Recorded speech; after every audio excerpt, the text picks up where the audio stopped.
Hey, good morning. Good morning. How's it going? Yeah, I know Monkey is streaming.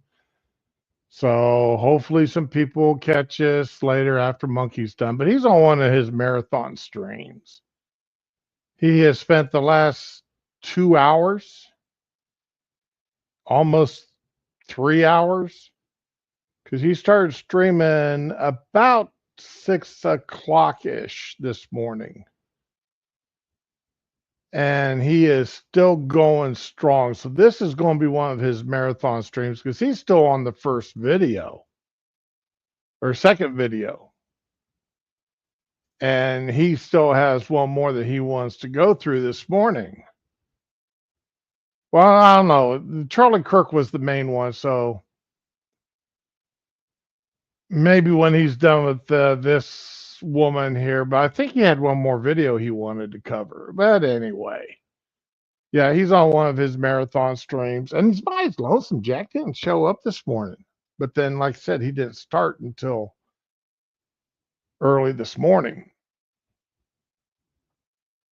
So anyway, I don't compete with those long ass streams of his because I usually, like today, I've got doctor's appointments that I've got to be at, and I've got to finish up my infusions, which excuse me, boy, that burp come up out of nowhere.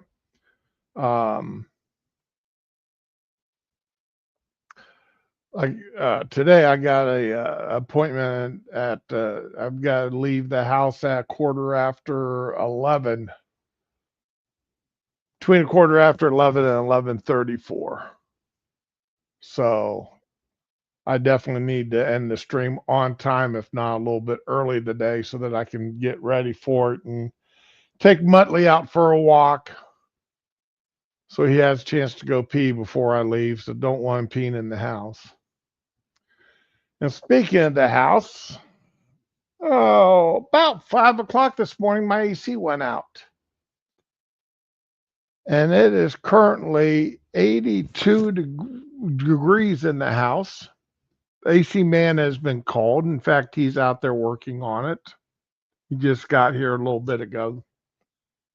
And I've laid him a bet dollars to donuts. That is the capacitor.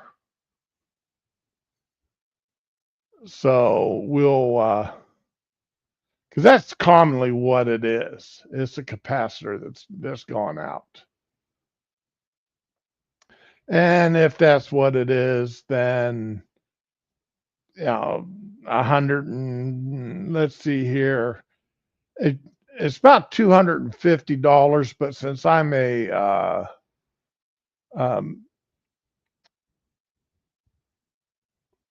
a contractor with him, I've got a business contract with them, where they come out and service my air conditioner and such. I get about a 40% discount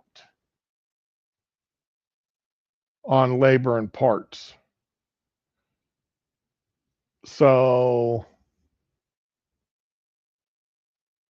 that should be okay there. Okay, let's see what's that.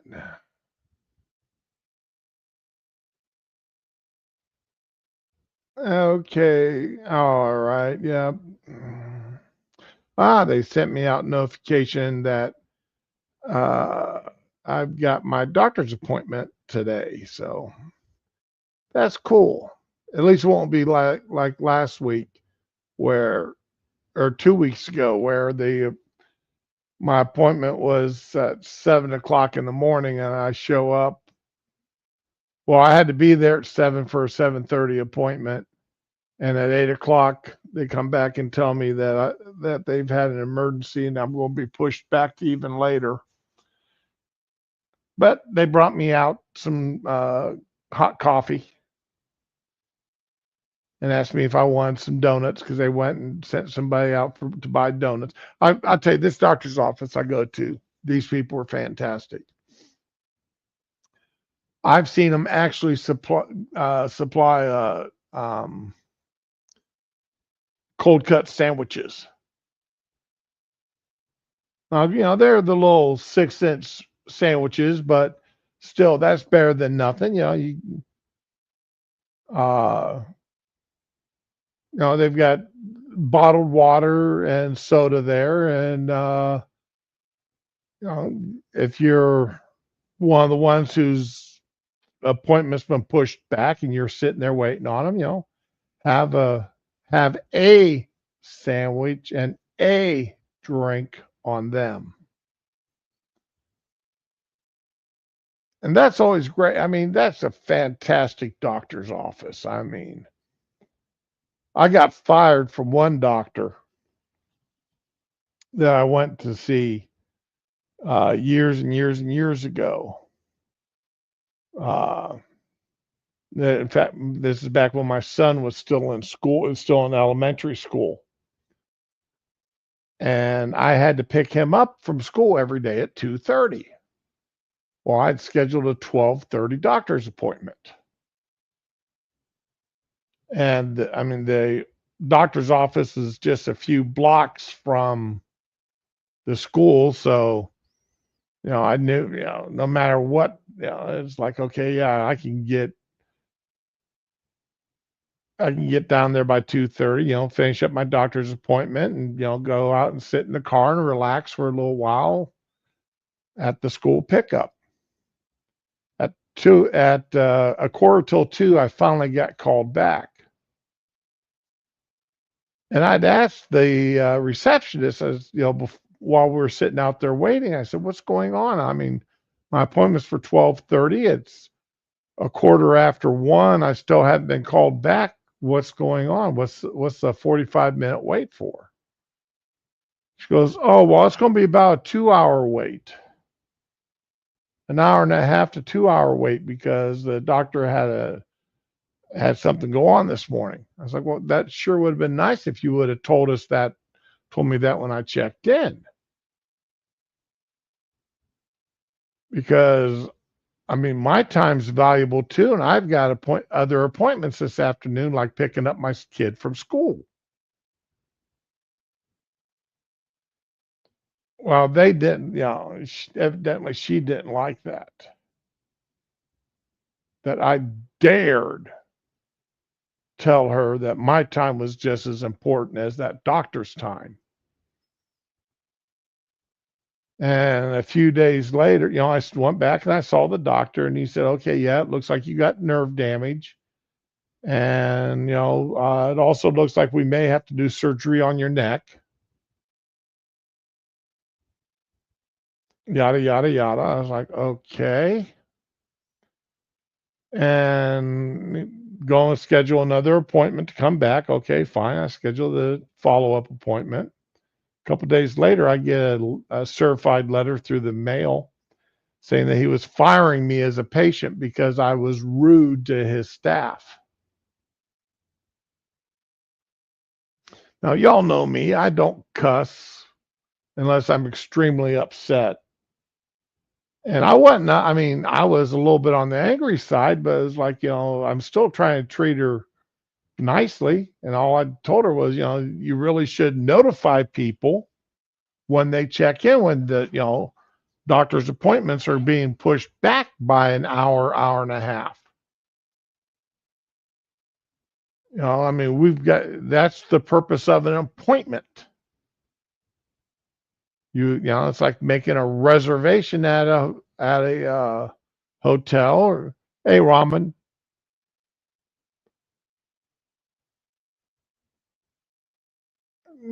and it's like making a reservation at a hotel or a reservation for dinner.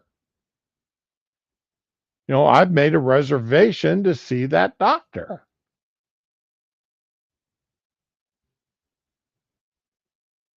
And patients' times are just as valuable as the doctor's time.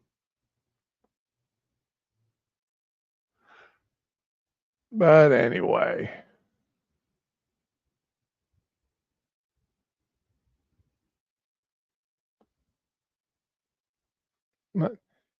yeah, it's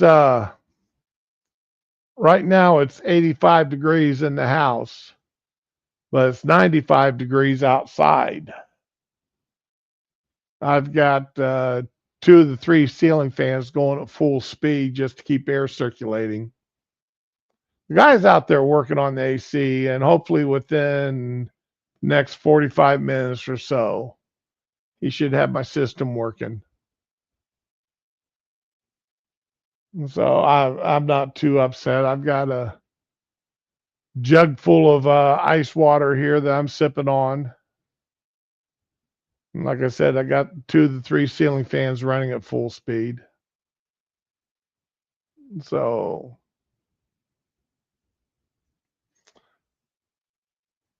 but they'll get fixed. But anyway, and like I said, I'm expecting anywhere from 150 to $175 bill. But that's a hell of a lot better than $250, which is that's normal price for a. I called them up at 6 o'clock this morning that my AC wasn't working, and I mean I I went and checked all the circuit breakers and made sure all the circuit breakers were good and everything else so that they could when they showed up they do some of the troubleshooting, get it out of their way first. But he's outside working, and of course this is Monday, so it's Infusion Monday, but I started that early too because I got the doctor's appointment. So I've only got 2 bottles left to do after this one that I'm hooked up to now. And then next week, speaking of infusions, next week should be my last week having to do infusions the way I'm doing them now.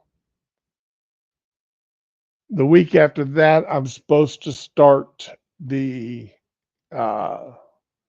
single bottle, single thing sub-Q, and just one tube instead of 5. And that one tube is supposed to take about 2 minutes from start to finish. So I'm really looking forward to that, because that is going to free up so much of my day. I mean, I'm still going to be able to do my streams and such, but as soon as the stream is over with, I won't be still tied up to the pump with 1 or 2 bottles left to do. And then going through the, oh my God, because some days this thing just wears my butt out. That's why I do it on Mondays, because I've never planned anything for Monday. Wife wants to go out and eat on Monday. Sorry, we'll see how I feel, because I may only feel like sitting on the couch with my eyes closed.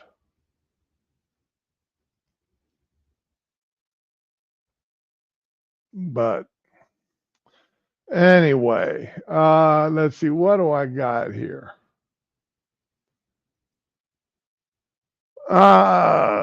Let's take a look at some hospital workers attacking ICE agents.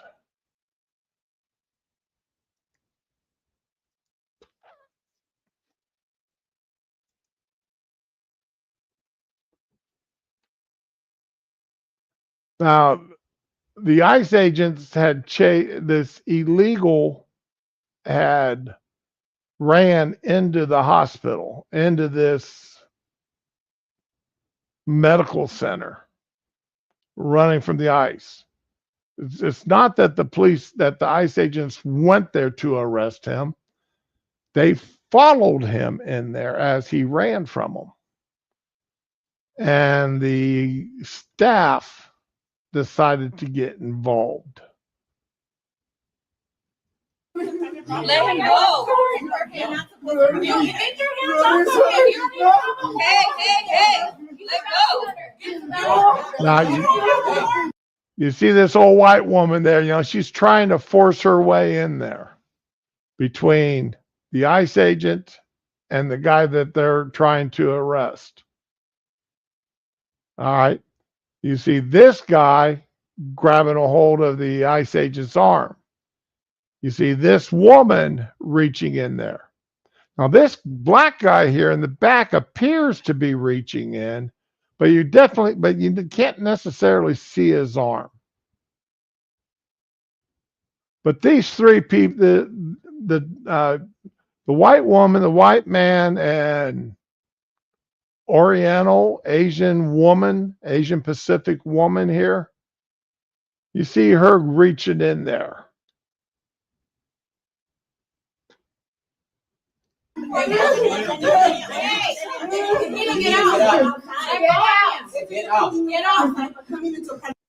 Now, definitely, white woman is jumping in his face, probably spitting on him the way she's yelling. This guy's definitely got his hands in there grabbing a hold. I'm not. You are not a federal agent to begin with. I'm not touching you. Identify yourself. No. Let him go. You get your hands off of him. Hey. Let go.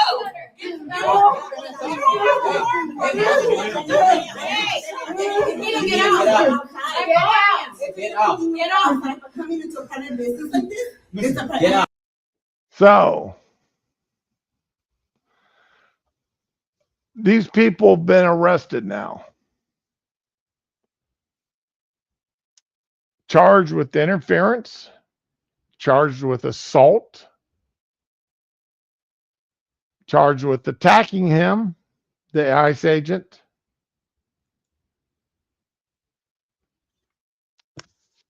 They're not going to have a nice day. They are not going to be having a nice day. It is going to not be very pleasant for them. And honestly, I'm not overly concerned about them having a good day. All right.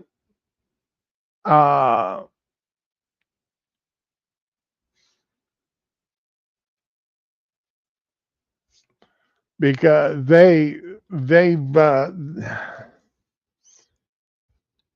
well, it was actually okay. Evidently, let's see here.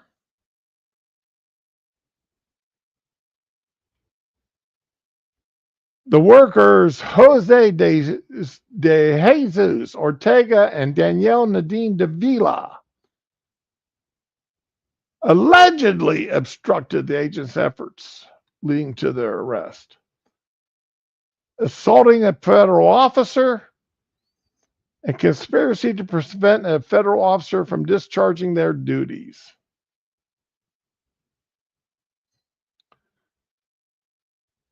So I guess the white guy wasn't white, he was Hispanic.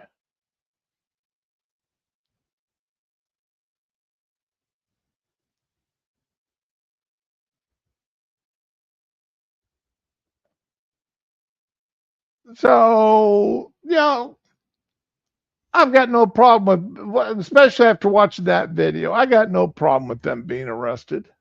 I've got no problem with them being charged. And I would have no problem with them both losing their medical licenses. Okay.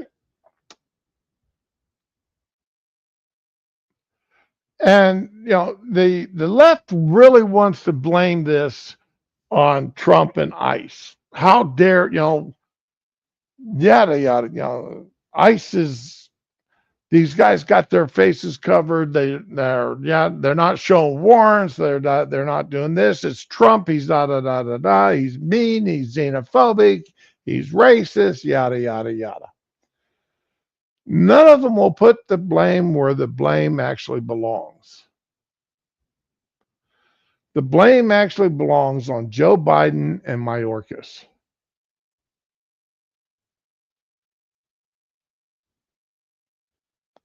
Joe Biden because he was president. I'm not putting too much blame on Kamala because the vice president, yes, she was put as the border czar. Her first job, according to Biden, was take care of the borders. And even though she never got within 100 yards of the border, that was her job.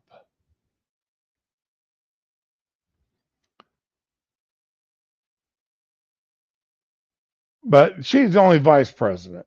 She can't order nothing to be done.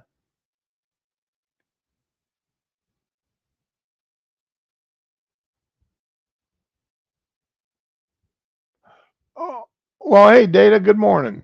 Um, that yes, the person crossing the border has their share of the blame for breaking the law. That's true. However, a lot of these people, would they have been so willing to cross the border if it wasn't for Joe Biden and Mayorkas sitting there saying that they weren't going to enforce the laws?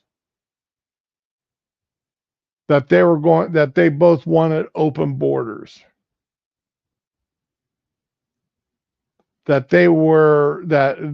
Biden uh, canceling in his first 2 days in office 70 some odd executive orders that Trump had in place that kept the border closed. When you sit there and you put out a sign, come on in,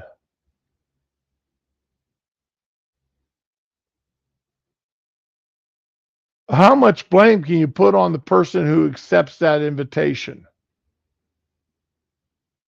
Even though they know that it's illegal for them to do it.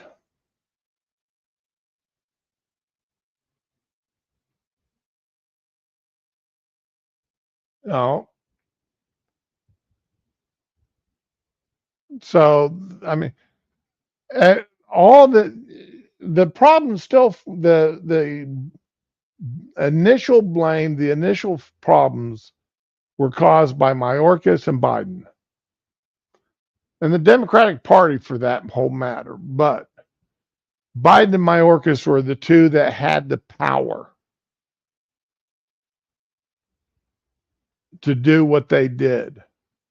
And they're the ones that made the final decisions on how the border would be treated.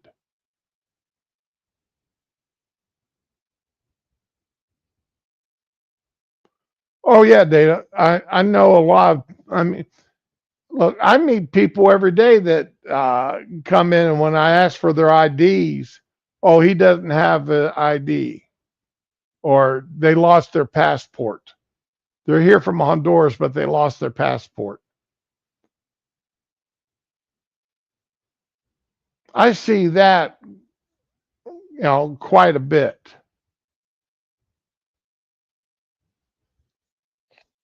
So, the issues are there.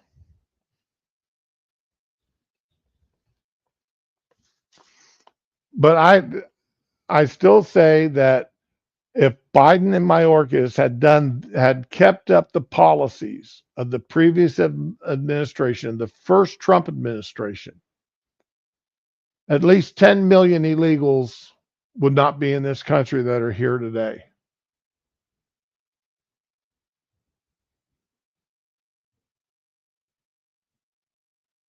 And that's a lot of illegals.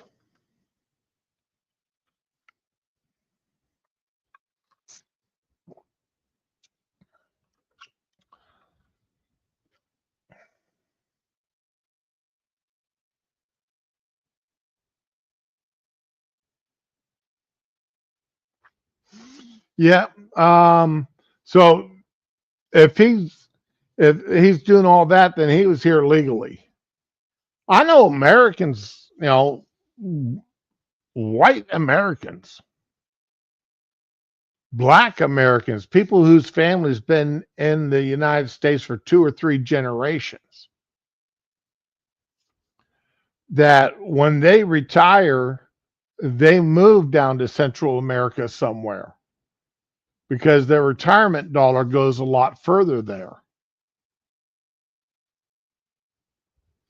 The Panama Canal Zone was a very popular place for several years.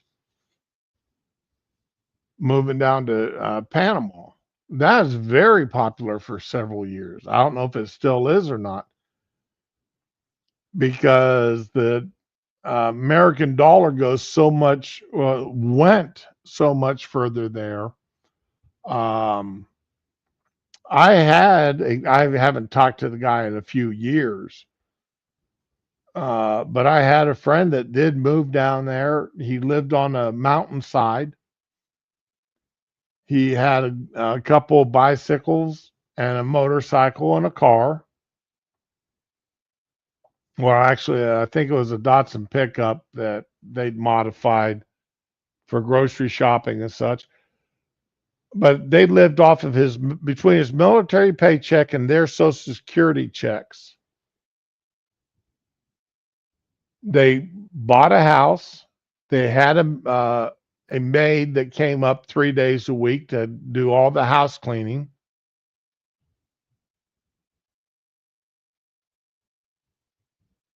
And on those 3 days a week, she did the cooking. And he said, he goes, we don't have to do much of anything. We sit on the balcony of our house overlooking the valley. We eat good. We get on our bicycles and we, bicycle around. On occasion, we go in town. So yeah, you give up some of the niceties. He said, everything they do is off the internet.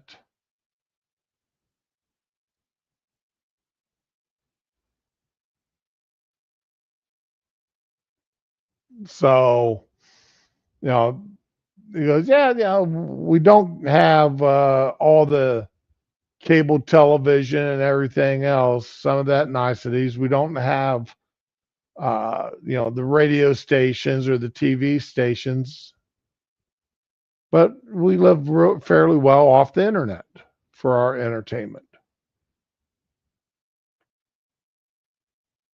And like he'd been down there, if they're still there, they've been down there now for about 20 years. So they're still American citizens. They vote, and they. I would guess they don't vote for local stuff, but they vote for national elections.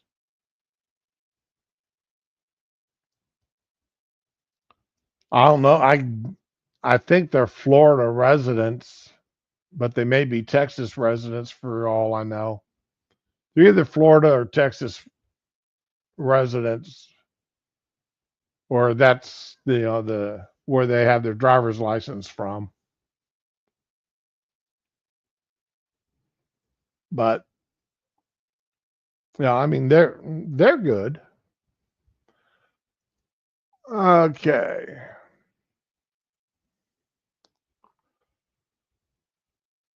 Uh okay. Now, and speaking of Texas, Texas wants to redo their congressional districts.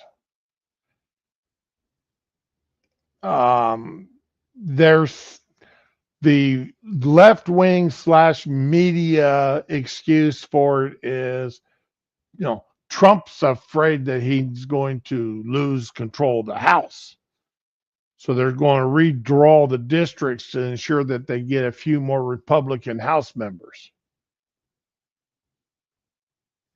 That's the accusation that's going out. All right. And, that Trump has ordered this. I don't know. I haven't seen anybody with any hard proof to that. That's just the rumor. Now, there may be somebody out there with hard proof that I've just missed.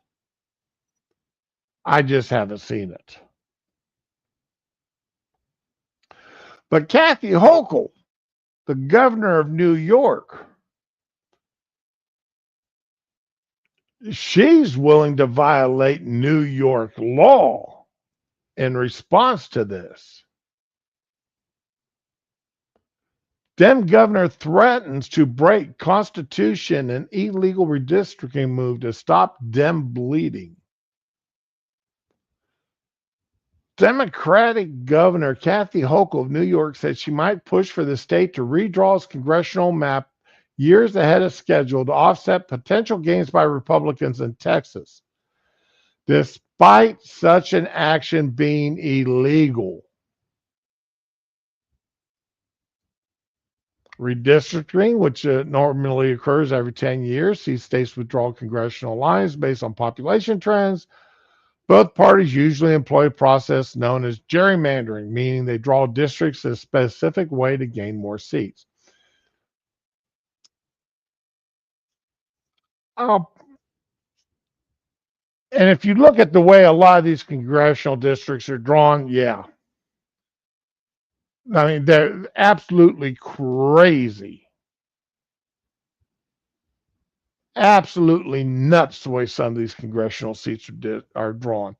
Because they've been known to draw them to ensure they've got a majority black district. That's usually what happens.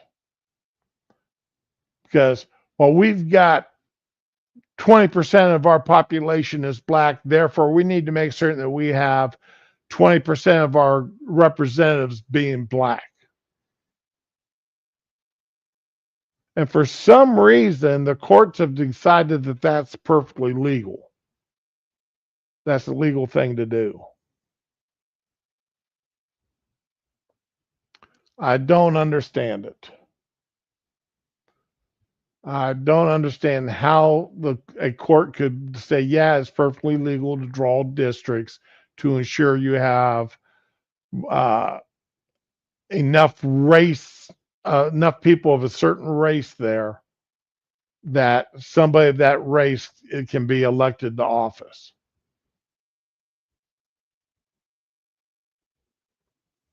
Um, that in and of itself ought to be illegal, but the courts have just, like I said, the courts have said they can do it.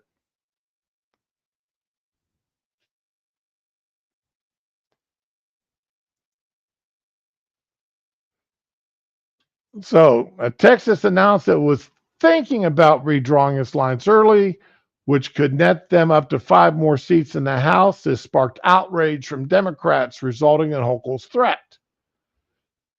There are no federal or state laws prohibiting Texas from drawing their lines early. All right.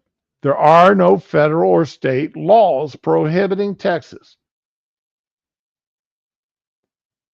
Yet some state constitutions mandate the process can only be done in line with the census every decade. New York is one of those states. New York's constitution could not be more clear. Mid-decade redistricting is illegal. Kathy Hochul and the Albany Democrats are again ignoring the law as they telegraph their latest attempt to rig our elections.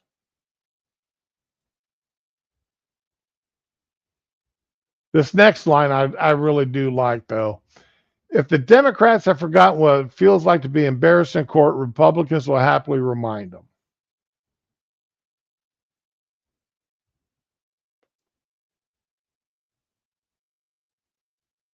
Now, I'm not a fan of early redistricting. All right,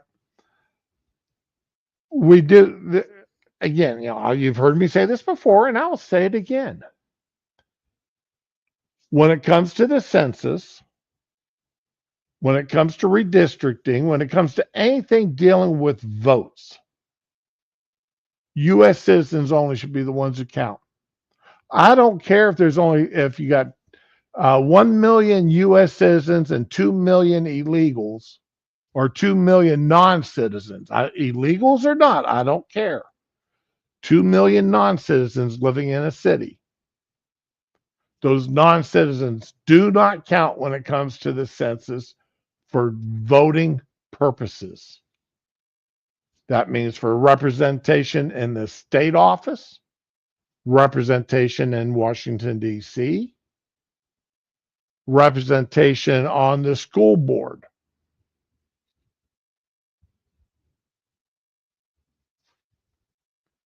Yeah, Data, my AC is out. I got the guy's out there working on it. Uh, he's going to text me when it's done. Then I'll have to go out and give him my debit card to pay for it. They've got my debit card on file, but they like to swipe it here at the house so I can sign the paperwork on it. But yeah, I expect, chances are good it's the capacitor. And it, it's been, let's see, it's probably been 3 years, 4 years since the last time that capacitor's gone out, which really, for a 20-some-year-old air conditioning system, that's remarkable. When I bought this house, and I had the owner of the company, of the AC company here, is a friend of mine. Him and I worked together in the Air Force, and I don't draw on that. I honestly don't. Uh, I don't. I've never asked for a discount because of our friendship. I've never asked for anything special. Even when he did washer and dryer repair, that's how he got his first business when he got out of the service, which he sold for buku bucks. The money that he made, when he sold his business doing washer and dryer repair, small appliances or and appliance repair. I mean, he's when he sold that business and signed an NDA saying that, or not an NDA, but a non-compete, then yeah. So he went into the air conditioning business, heat and air business. But and the guy they send out, hey, he's been servicing my system now for most of the 7, 8 years I've lived here, that we've been here. And, I've told him, time and time and time again, if I'm doing something wrong, make sure you tell me.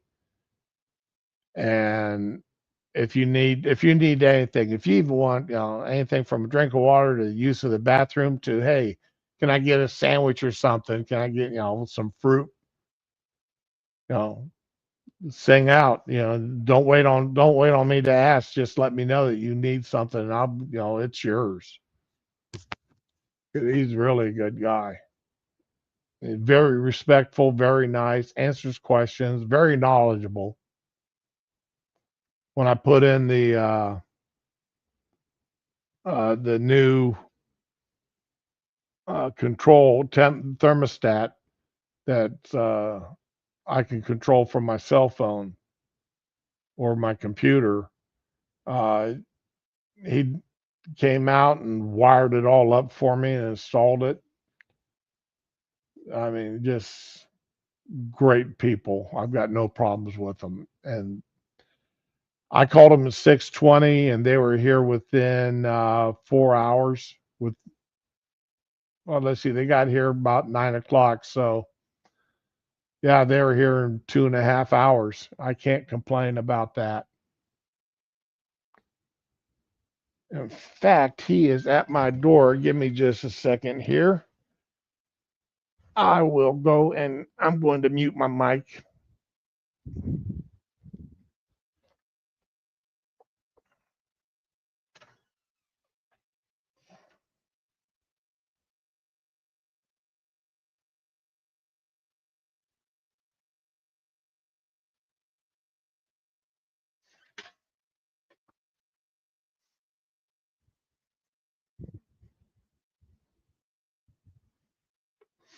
Okay. $161.50. And my AC is fixed.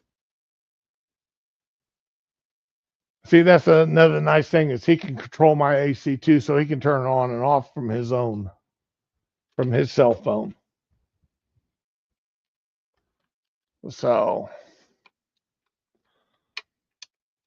yes. So my house will start cooling down here shortly. It was the capacitor, just what I thought. So, give it another hour, my house will be down to a fairly comfortable 75 degrees, which is a lot better than the 82 degrees it's at right now. Uh, Man, I wish I had about $9,000, $10,000. I really want one of these Generac standby systems. I really and truly want one with the huge propane tank attached. That'll give me about a week's worth of 24-hour electricity. I bought which remind, well, I'll put it out tomorrow morning. Or no, I'll put it out this afternoon when I get back from doctor's appointments. I bought um, a small backup system that charges off of solar panels. If I really had my druthers, I'd get a solar panel set up to just take over the house and take us completely off the grid. That's really what I would like to do. Get one of those palm tree style solar panel setups. But anyway,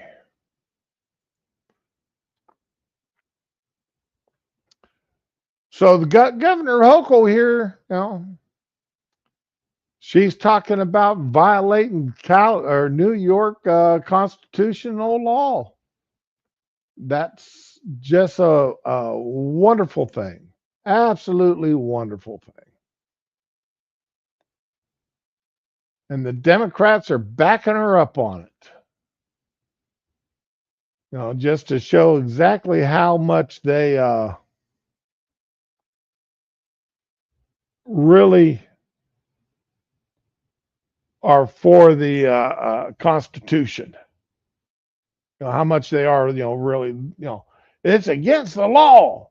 Republicans are, look at Trump violating the Constitution. And here they are talking about violating the state constitution.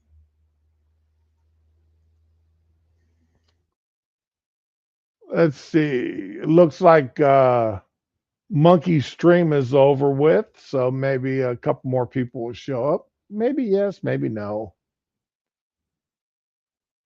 Let's see here. Going back to ICE, another ICE story, which is absolutely I'm loving these ICE stories here because the reporters, they do their best to spin the story. Yeah, make it look as bad as possible for the ICE agents. ICE detains Obama award winner who's been living in the U.S. for 20 years. So Obama knew this guy was in the country illegally. Gave him an award.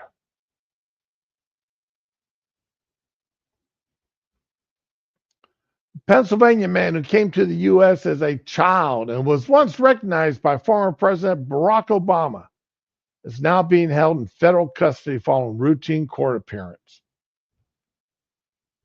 Darwin Contreras, 27,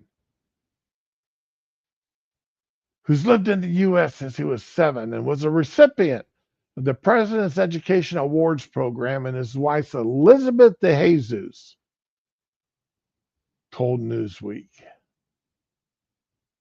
His last name is Contreras, and his wife's last name is de Jesus. Okay.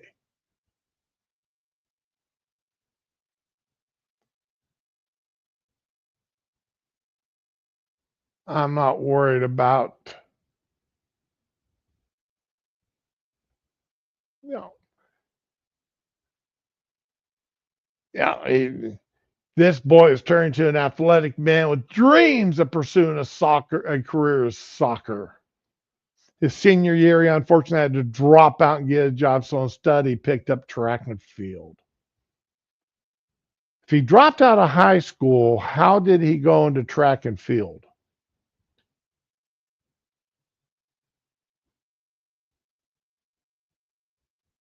He motivated his teammates to go hard during practice and never stop. After graduating from high school, he got a job and continued to work hard. Wait a second. I thought he had to drop out of high school. His senior year, he had to drop out and get a job.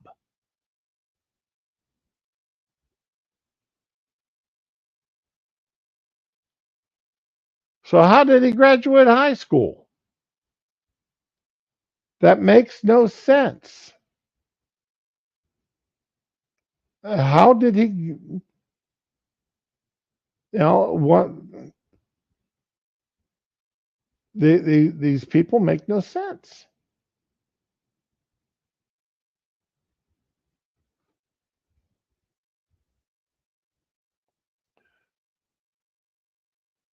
Tricia McLaughlin, a spokesman for the Department of Homeland Security, told Newsweek that ICE agents detained Contreras during a court hearing for driving under the influence. All right.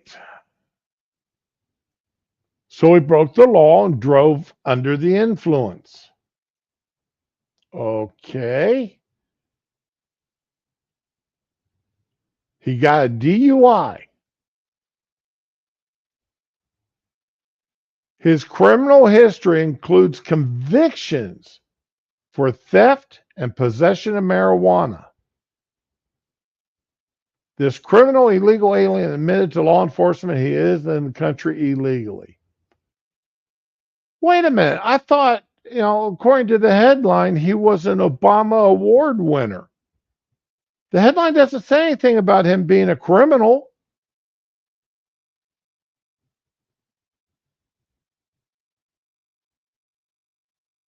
You see what I'm saying about the journalists?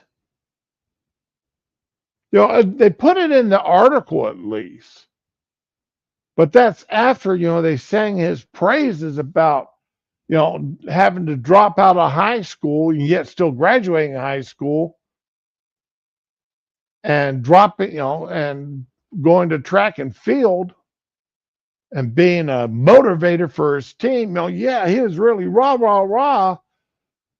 And then, oh, wait a minute. He was going to court for a DUI offense. And he's already been convicted of theft and possession of marijuana.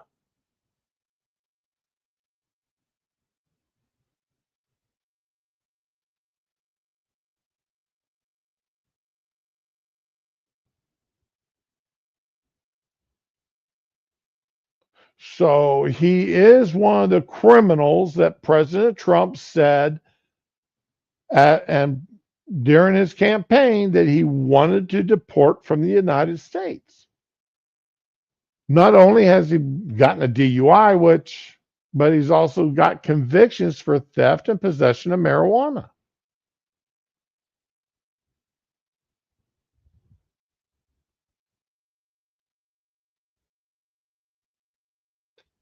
On June 24th, after attending a court proceeding related to accelerated rehabilitative disposition program,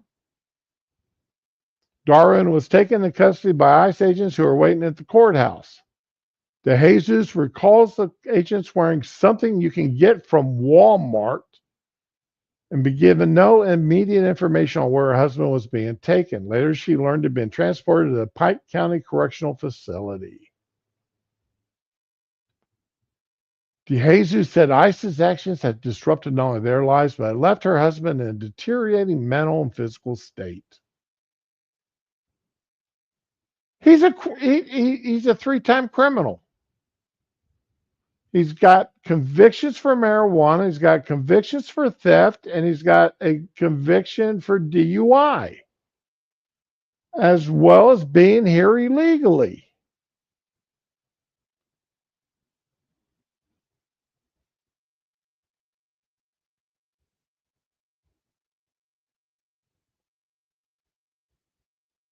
As they wait for the hearing date, she continues to advocate for Contreras' release and hope, why didn't she take his last name when they got married?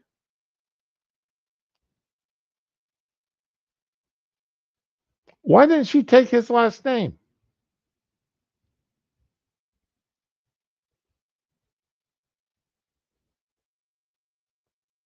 And hopes his long-standing ties to the U.S., their marriage, and his contributions to the community be taken into account. You mean his contributions of getting DUIs, contributions of being a thief, contributions of being a druggie? Smoking weed and who knows what else?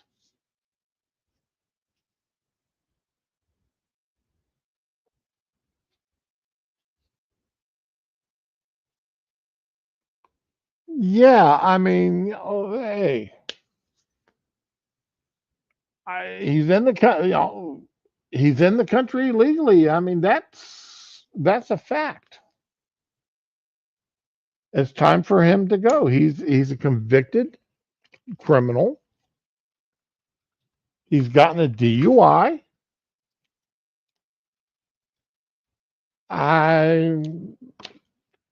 Can anybody tell me a reason why he shouldn't be deported?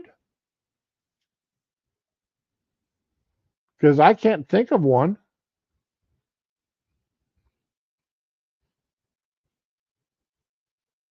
But that's me. That's just me.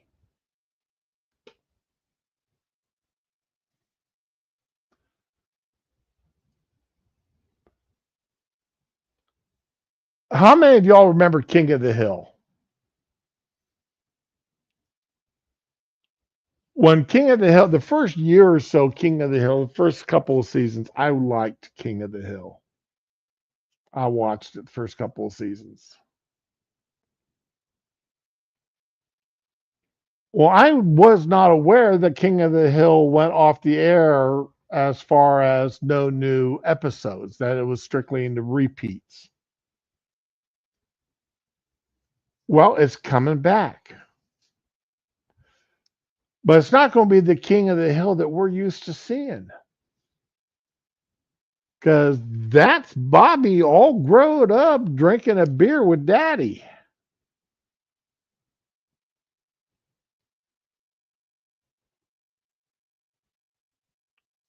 Little Bobby Hill has grown up and he is learning to be a chef.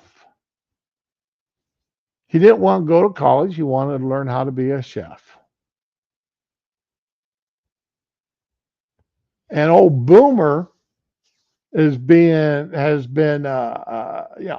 you never could understand what the man was saying half the time or 3/4 of the time. Turns out he's a Texas Ranger.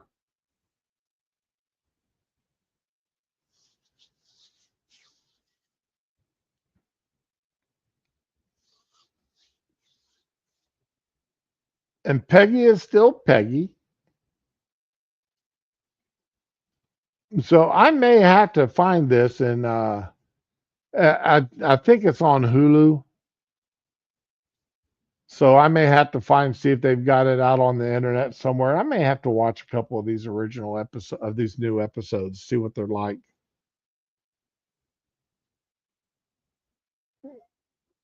Because old Hank Hill, I sort of understood the man. He was I understood everything going, the things going on in his life.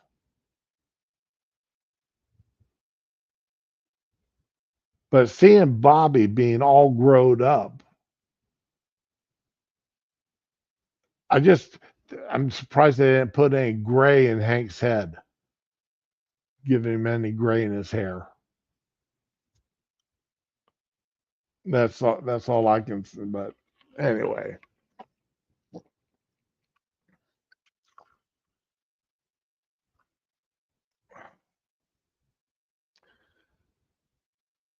old Bobby had done growed up.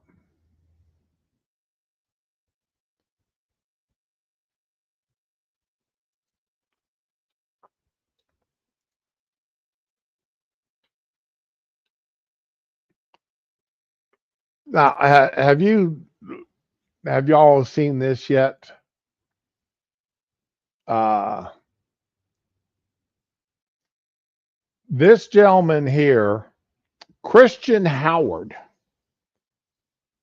he's known as Crispy Mate on Twitch. ChrispyMate.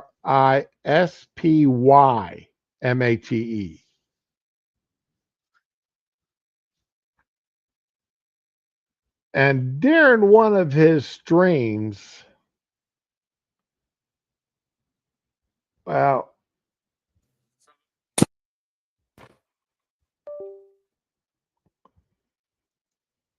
did you notice that? Did you see that? They didn't give much of a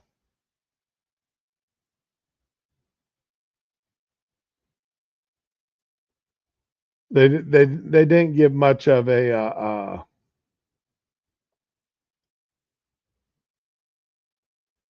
video before. So just watch. That flash of white that went across the screen was lightning. As you gamer struck by lightning while live streaming.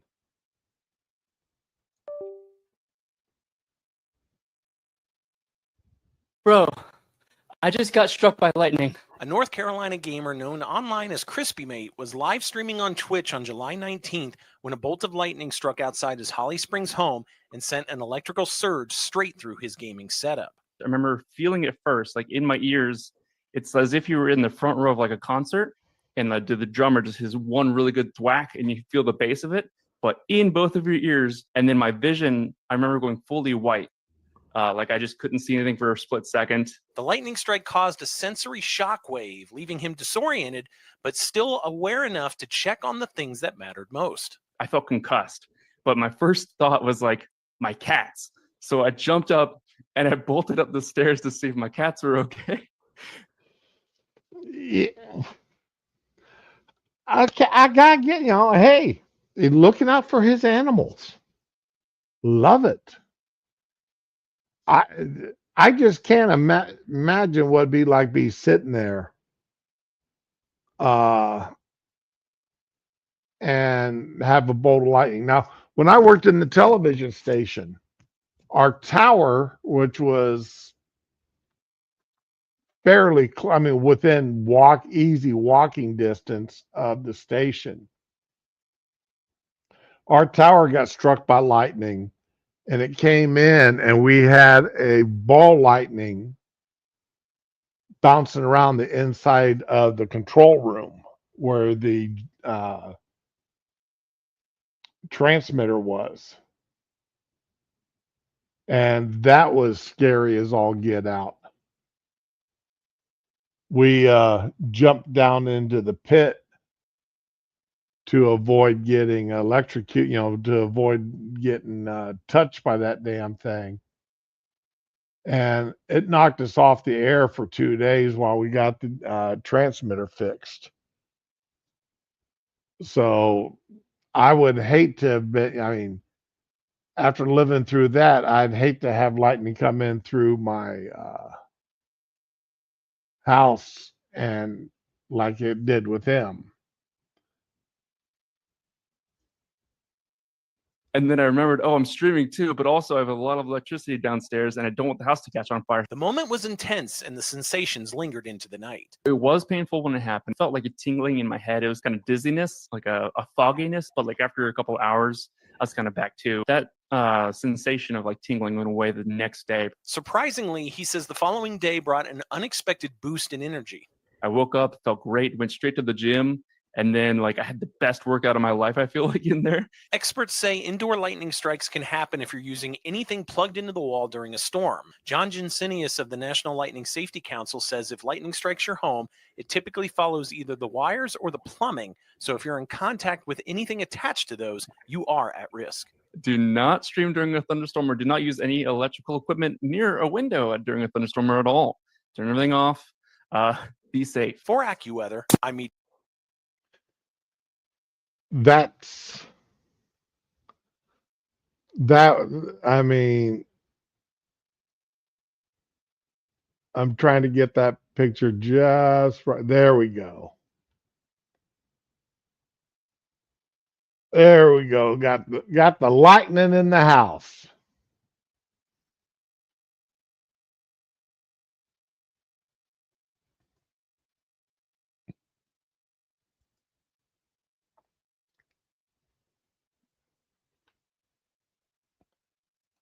Now that's something else though. I was like, wow. He came close to living up to his handle though. Being crispy, mate. You could joke about it now because it didn't happen, but man, I would hate that.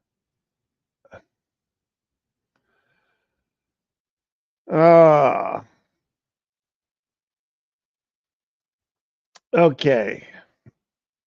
Let's go back to the horrors of our media. This is something I saw this morning. And I'm like, whoa, what is going on with this? All right. Now, this part wasn't there. It was strictly the title. Trump's mysterious condition resurfaces during Scotland visit. And this was the picture they had there. I'm like, and that picture looks like he's having a stroke or something. That's, it's like, oh my God, what the hell? Is he having, is he having a stroke while sitting there?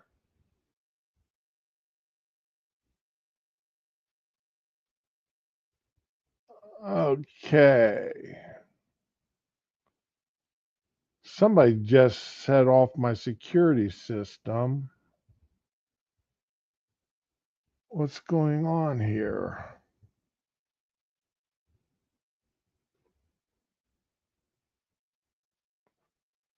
Oh, he just cut across right too close to my truck. Walking back from the Dollar General or something. Yeah, they put a Dollar General up a couple hundred yards down the road a couple months ago, and now I'm getting people walking cutting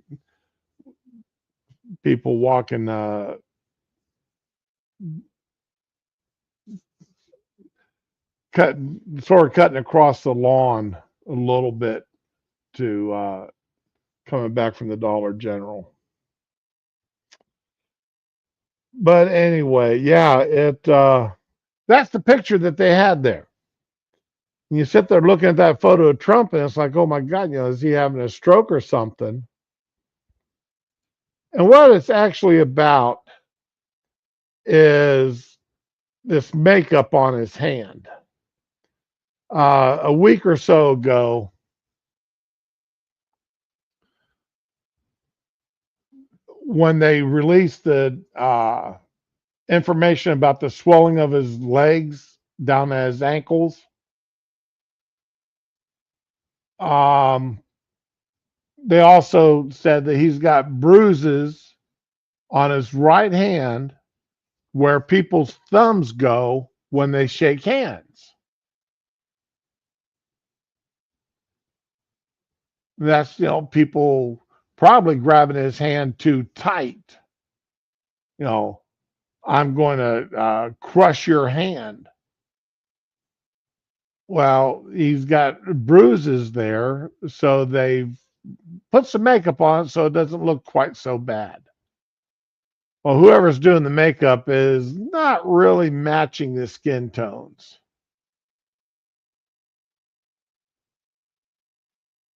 Or he may be doing it himself.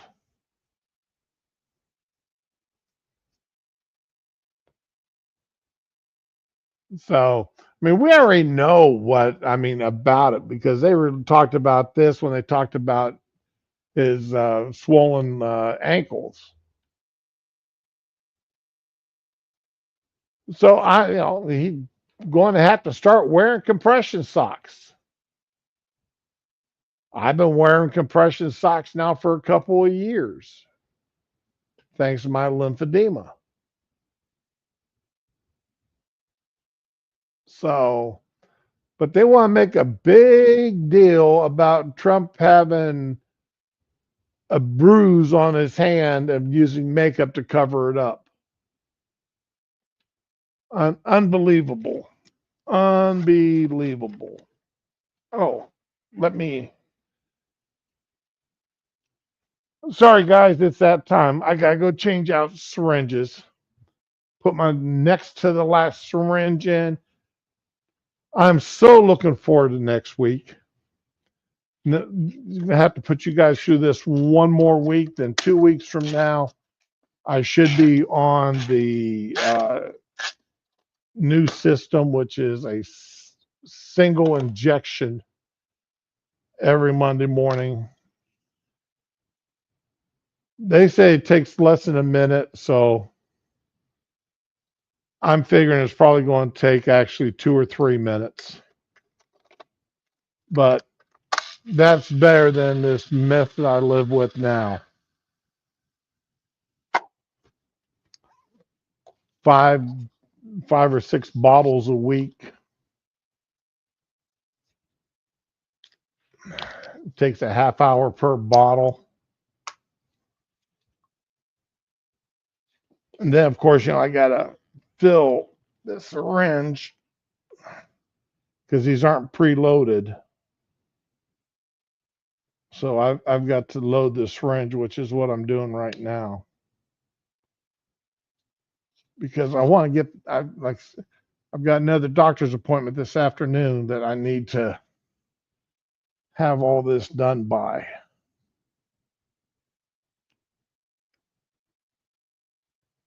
Because I need to leave about 11:15.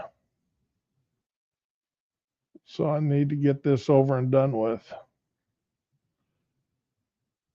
I love the fact this syringe says single use only.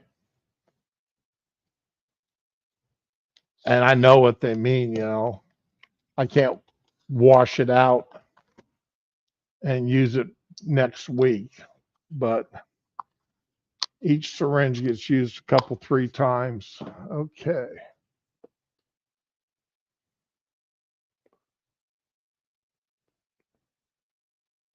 What is going on here?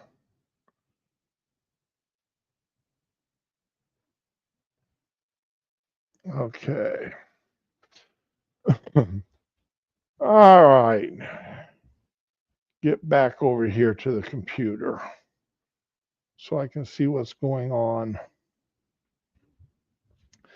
Sorry, guys, but this is my life every Monday.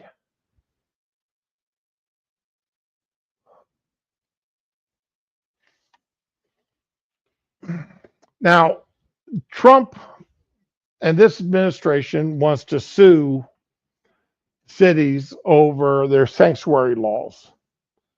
One of the first cities he brought a suit against was Chicago. Well, the mayor of Chicago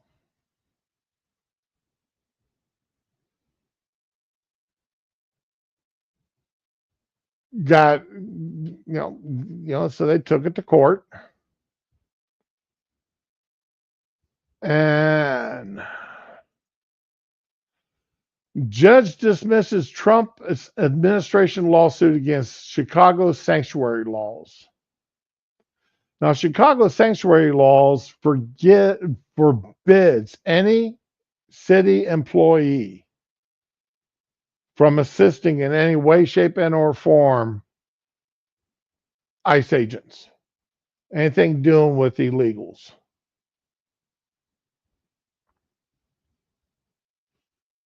Now, we read the first case here dealing with the illegals, Mr. Contreras, and we read that article and remember how they, went to glorify this guy's past before saying, well, yeah, but he's here DUI. He was arrested for a DUI and he's already had convictions for marijuana possession. He's already had convictions for theft. All right. So a judge in Illinois, what they don't tell you about this judge, Judge Lindsey Jenkins of the Northern District of Illinois, granted the defendant's motion for dismissal. Okay. Judge Lindsey Jenkins is an Obama appointee in 2022. So she's been and she's the lowest level federal judge, district judge. She's lowest level.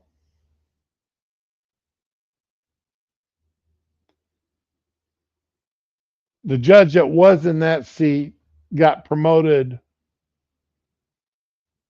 So they put her, she got put in. And let's see here. Where's pictures of her? Here we go. There she is. Now, let's put together this, plus the fact she's an Obama appointee. Do you think she may have a bias against Trump? And anything Trump wants to do? You think she may have a bias there? I mean, that's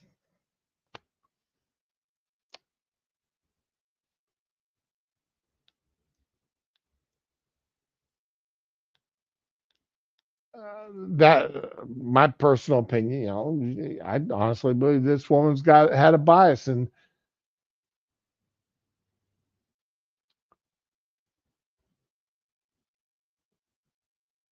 Chicago Mayor Brandon Johnson said he was pleased with the decision, and the city is safer when the police focus on the needs of Chicagoans.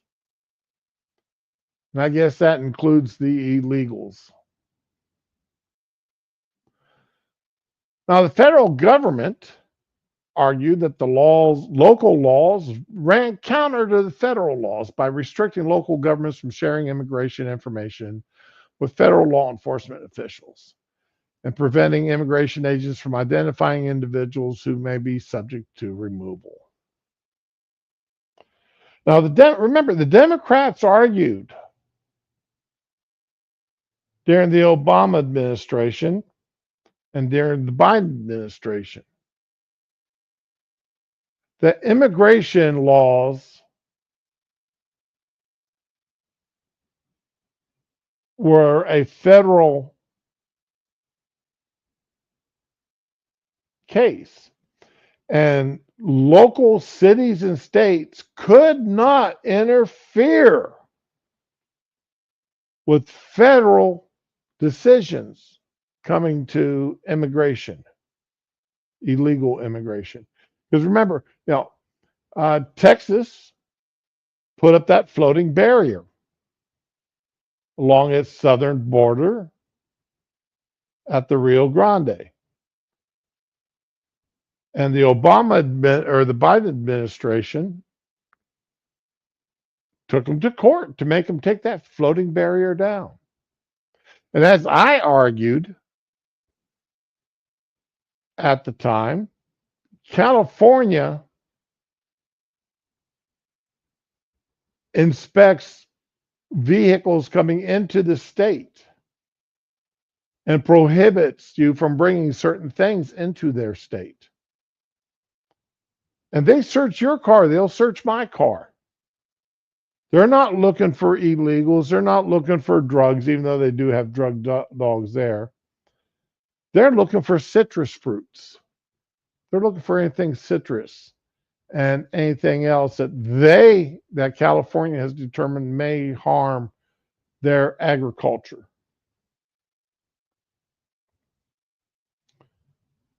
Well, if California can do that to American citizens,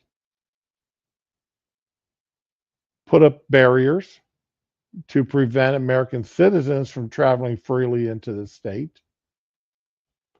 Why can't Texas put up barriers to prevent people from illegally entering their state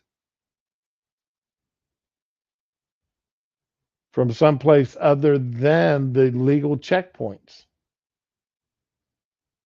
I mean, if one state can do it, can another state? That's my entire point to that.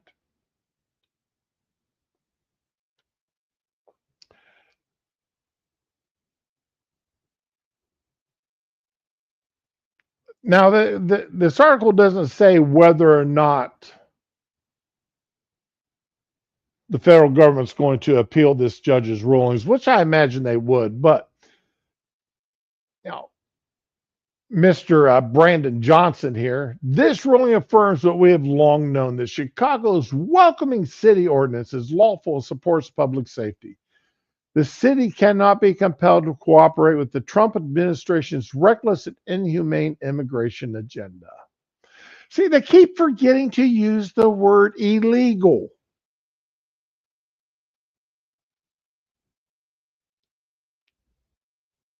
They keep forgetting to use the term illegal when they say this.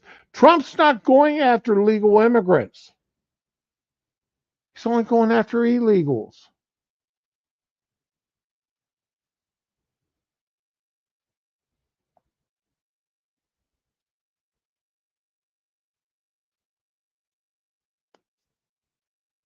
This is going to end up before the Supreme Court,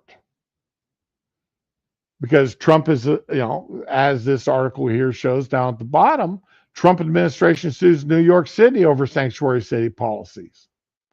Then another city here, lawsuit seeks to stop ICE agents from arresting immigrants at immigration courts.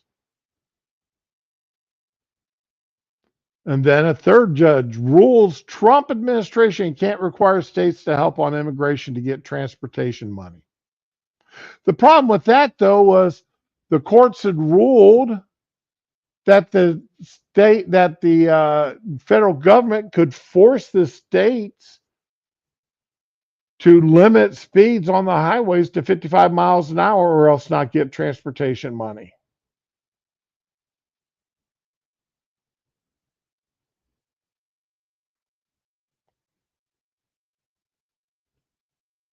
So there is precedent for the federal government to put strings onto this transportation money that's used for your highways and such. There is plenty of precedent for it. So these are judges, in my opinion here, for what it's worth, that let their own personal bias step in. Judge Jenkins there, she's an Obama appointee. Now, people could say the same thing about any judge that rules in his favor and was one of his appointees from his previous administration, or a Bush appointee, either one of the Bushes. I don't know if there's still any Reagan appointees still out there or not.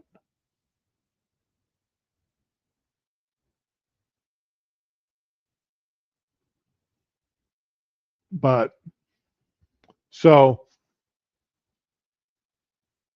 is it fair to say that,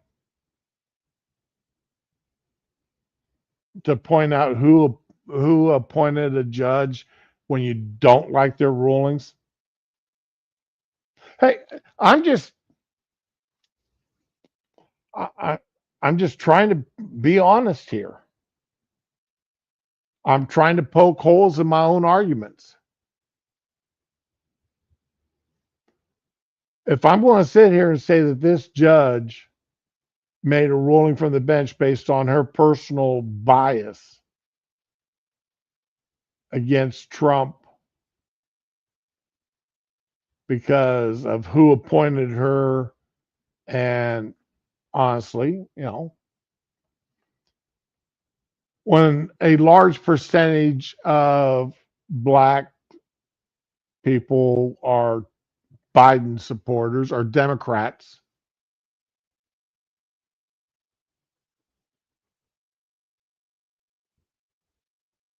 and you have a black judge who was appointed by a Democrat ruling in the Democrats' favor, is it fair to say that she did that because of her own personal bias or because of the way she actually read the law?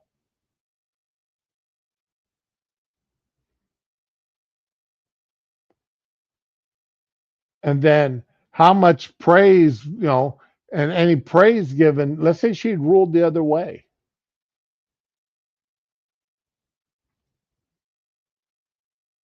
The Democrats would sit there and say, she turned traitor to the people that appointed her.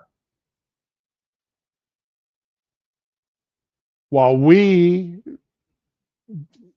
would be sitting there saying, see, even a Democrat appointed judge could see that what Trump was doing was perfectly legal. Instead of questioning her ruling, we would praise her for her making that ruling. And it's sort of sad that that's where we've gotten to. But I mean, I've watched enough of these judicial nomination hearings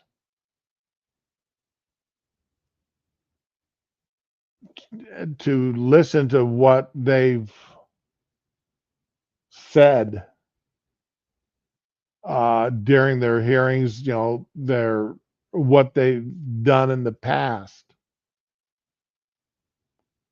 that I question these judges, that I don't particularly remember her Jenkins's nomination hearings, but I've heard enough of them that, like I said, especially during the last administration, that it seemed like every ruling they made was for their political beliefs, not based upon the law.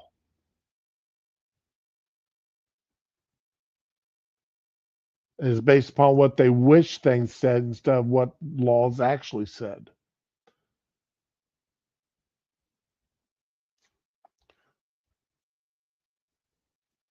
So there is that. Okay, I've already talked about that.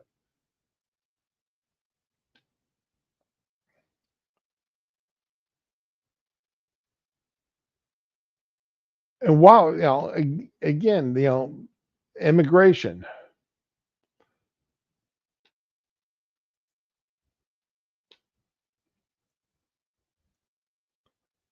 These are vehicles coming down the road, are ICE agents. They've done some arrests.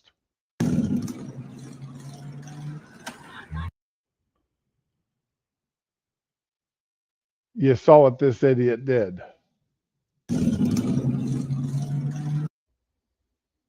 There he is throwing that rock at that vehicle.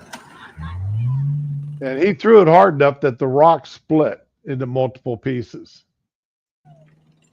U.S. Border Patrol has arrested a man who was on the FBI's wanted list for allegedly hurling concrete blocks at federal agents during the I love this. Here we're sitting here watching a video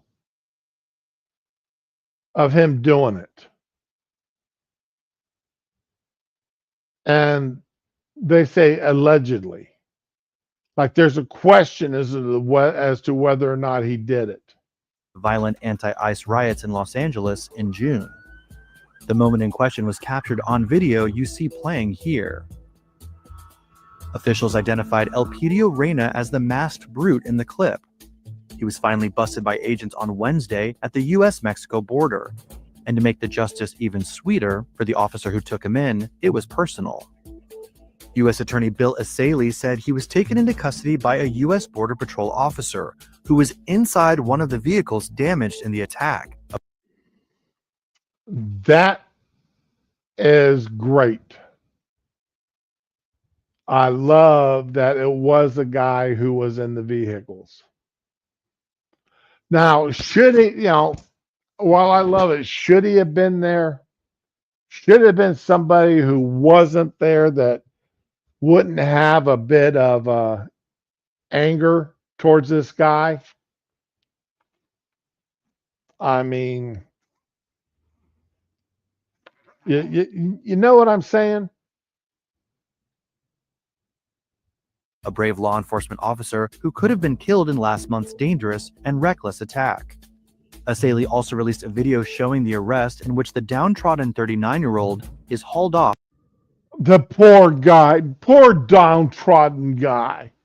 Oh, he didn't appear to be too downtrodden when he was throwing them rocks at the vehicles.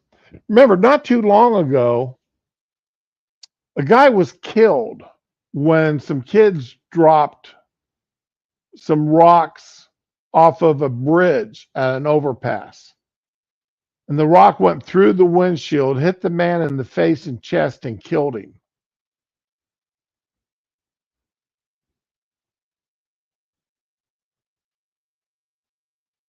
So, I mean, to describe this guy as downtrodden, it's just that little bit of a bias here by these reporters. Trying to dig up sympathy for this guy any way they can. In cuffs. You're under arrest for assaulting federal agents. Reyna had initially fled to Mexico after authorities blasted out images of him to track him down, authorities said. He was detained by Mexican authorities in the state of Sinaloa earlier this month, but later agreed to surrender to the FBI. Reyna was taken into custody at the San Isidro port of entry on a felony charge of assault on a federal officer, authorities said. Honestly, I think they should have gotten him for attempted murder. I honestly believe the charges against him should be attempted murder. Because like I said, people have been killed by other people throwing rocks and going through the windshield, going and hitting people in the head and chest. People have been killed as a result of this.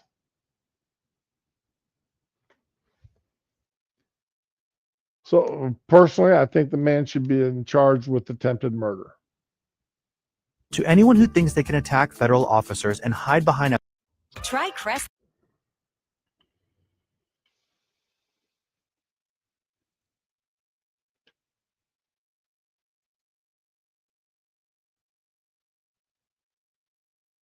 So yeah, I mean, this guy should be in jail for more than just that. I mean,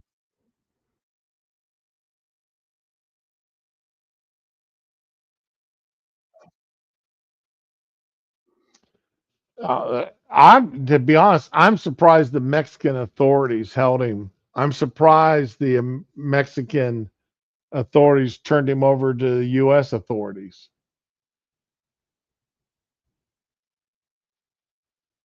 That just surprises the daylights out of me. But they did, and he's in prison. Like I said, I think his charges should be bumped up. They probably won't be, but I think they should be bumped up to attempted murder.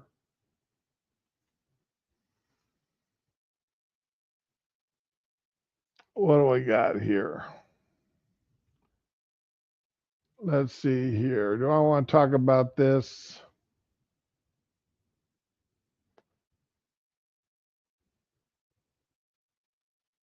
I don't care about the Jesus.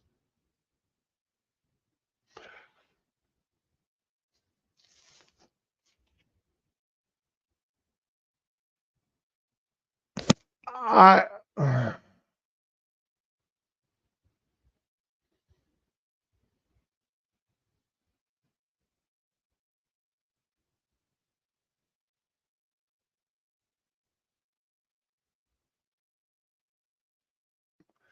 there are people who are, when you fly, you got to have their real ID card now.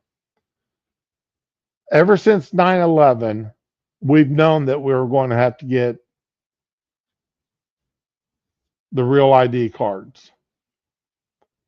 It got pushed back a couple of times, but now it's in effect. If you want to fly you've got to have a real ID. It's not that hard to get a real ID. All right. You should have a copy of your birth certificate.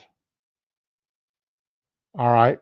I've not only got a copy of my birth certificate, I've got my high school diploma, I've got my original enlistment paperwork. But the main thing is have, that certified copy of your birth certificate showing who you are. So you go to fly, you got your real ID. Okay. Well, there's other forms of ID that's acceptable.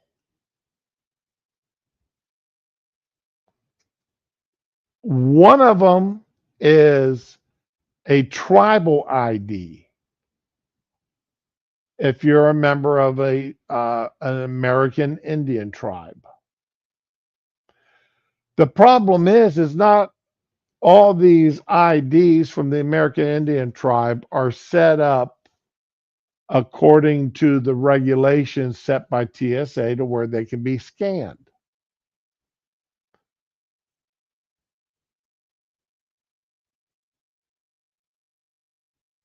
TSA here, and this is from TSA. TSA accepts IDs from federally recognized tribes.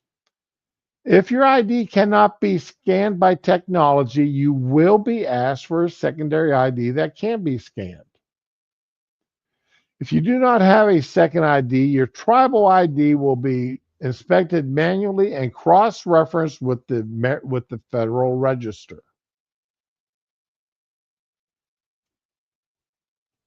Okay.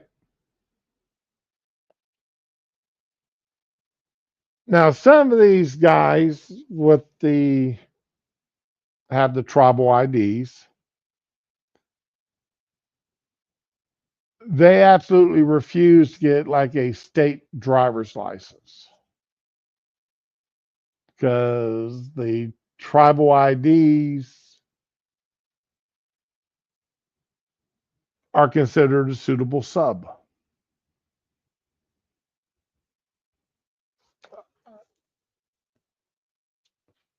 That's just the way it is. Now, they're not Americans until they want something from the American government with some of these guys.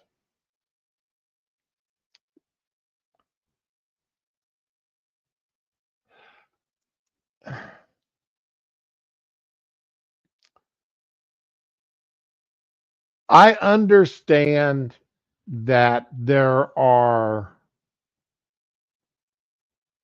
they live on tribal lands. They've got full autonomy. They're a country within a country.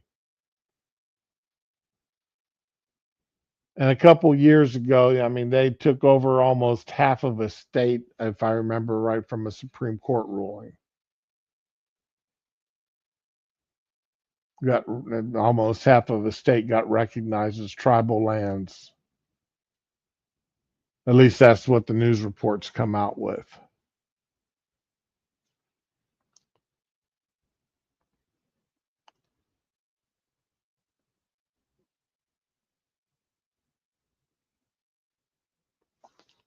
One of the TSA agents put out a less sanitized statement on Reddit. Here's the deal. I work for TSA. Our machines do not recognize certain IDs. Not going into specifics, but we cannot put them into the machines. If any TSO denies you entry as well as the supervisor, you need to ask to see the TSM, the Transportation Security Manager. Explain the situation to them and force them to read the procedures regarding real ID compliance. They refuse to let you in, request headquarters phone number, and complain.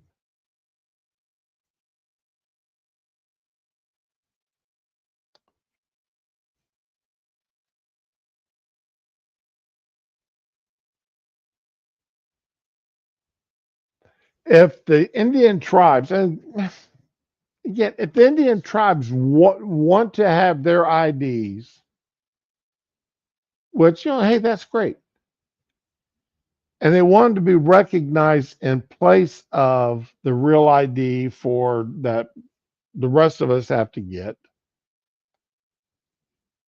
then they should be, and again, my opinion, they should be compliant and with the ID well enough to be scanned by the equipment that TSA uses. I don't understand why the Indian tribes refuse to do that or don't do that.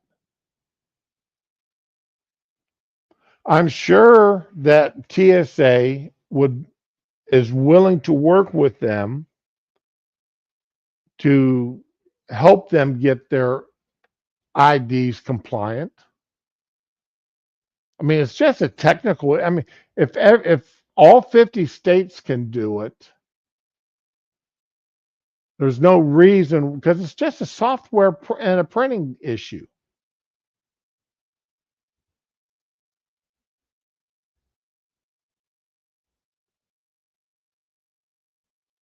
If all 50 states can do it, there's no reason why the individual Indian tribes can't do it.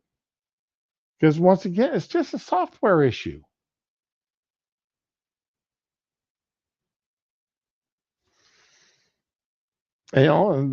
What they print out. So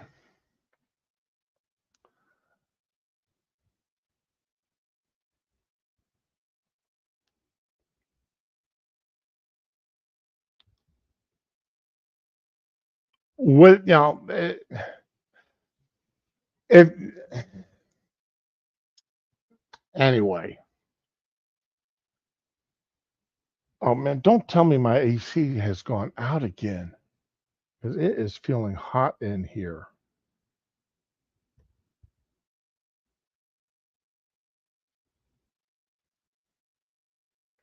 No, it's 75. Oh, the humidity's jumped up to 52%. That's the issue. Humidity has climbed up. Uh, 98 degrees with a feel like of 110. Good God, I am staying inside today. All right, guys, I'm going to go ahead and call this here right now because the next story I get into is going to take a while. Everybody try to have a good day now. Enjoy yourselves. Stay out of trouble. As always, be with the ones you love and love the ones that you're with. Y'all have a good day now. Later, all.